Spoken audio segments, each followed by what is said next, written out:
भद्रं कर्णेभिः शृणुयामदेवा भद्रं पश्येमाक्षभिर्यजत्राः स्थिरैरङ्गैस्तुष्टुवागुंसस्तानुभिः व्यासेमादेवाहितं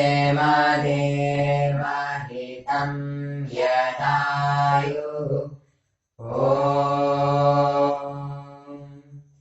स्वस्ति न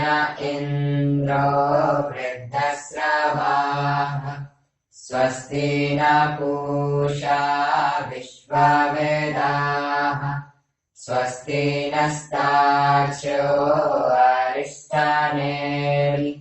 स्वस्ति नो बृहस्पतिर्दधातु। शान्ति शान्ति शान्तिः। नमस्ते गणपतये त्वमेव प्रत्यक्षं तत्त्वमसि त्वमेव केवलं कर्तासि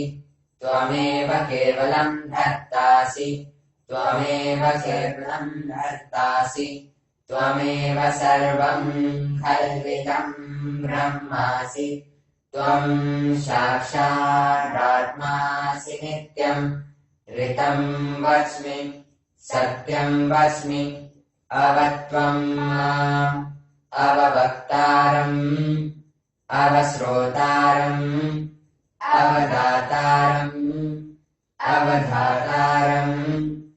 अवानुजानवशिष्यम् अवपश्चात् अवपुरस्तात् अवोत्तरात् अवदक्षिणात् अवचोर्ध्वात् अवाधरात् सर्वतो मां पाहि पाहि समन्तात्। त्वं वाङ्मयस्त्वं चिन्मयस्त्वम् आनन्दमयस्त्वं ब्रह्ममयस्त्वं सच्चिदानन्दाद्वितीयोऽसि त्वं प्रत्यक्षं ब्रह्मासि त्वं ज्ञानमयो विज्ञानमयोऽसि सर्वं जगदिदं त्वत्तो जायते सर्वं जगदिदं त्वत्तस्तिष्ठति सर्वं जगदिदं त्वयि लयमिष्यति सर्वं जगदिदं त्वयि प्रत्येति त्वं भूमिरापो नलो निलो नभः त्वं चत्वारि वाक्पदानि त्वं गुणत्रयातीतः त्वं देहत्रयातीतः त्वं कालत्रयातीतः त्वं मूलाधारस्थितोऽसि नित्यं त्वं शक्तित्रयात्मकः त्वां योगिनो ध्यायन्ति नित्यं त्वं ब्रह्मा त्वं विष्णु त्वं रुद्र त्वम् इन्द्र त्वम् अग्नि त्वं वायु त्वं सूर्य त्वं चन्द्रमास्त्वं ब्रह्म भूर्भुवस्वरो गणादिं पूर्वमुच्चार्य वर्णादिं तदनन्तरम्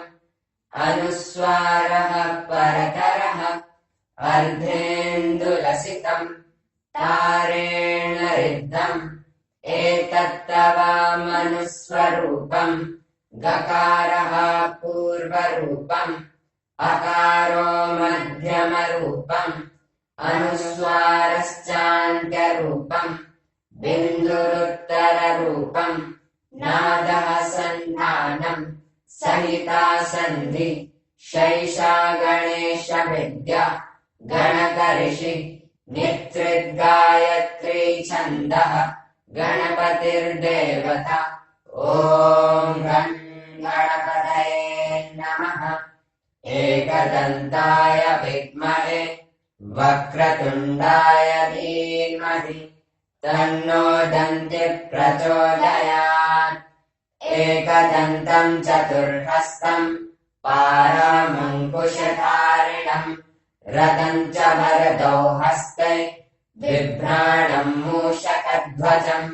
रक्तम् लम्बोदरम् शूर्पकर्णकम् रक्तपाशशम् रक्तगन्धानुलिप्ताङ्गम् रक्तपुष्पैः सुपूजितम् भक्तानुकम्पिनम् देवम् जगत्कारणमच्युतम् आविर्भूतम् च सृष्ट्यादौ प्रकृतेः पुरुषात् परम् एवम् ध्यायति यो नित्यम् स योगी योगिनाम् वरः नमो व्रातपतये नमो गणपतये नमः प्रथमपतये नमस्तेऽस्तु लम्बोदराय एकदन्ताय विघ्ननाशिने शिवसुताय श्रीवरदमूर्तये नमो नमः ॐ गं गणपतये नमः ॐ गं गणपतये नमः।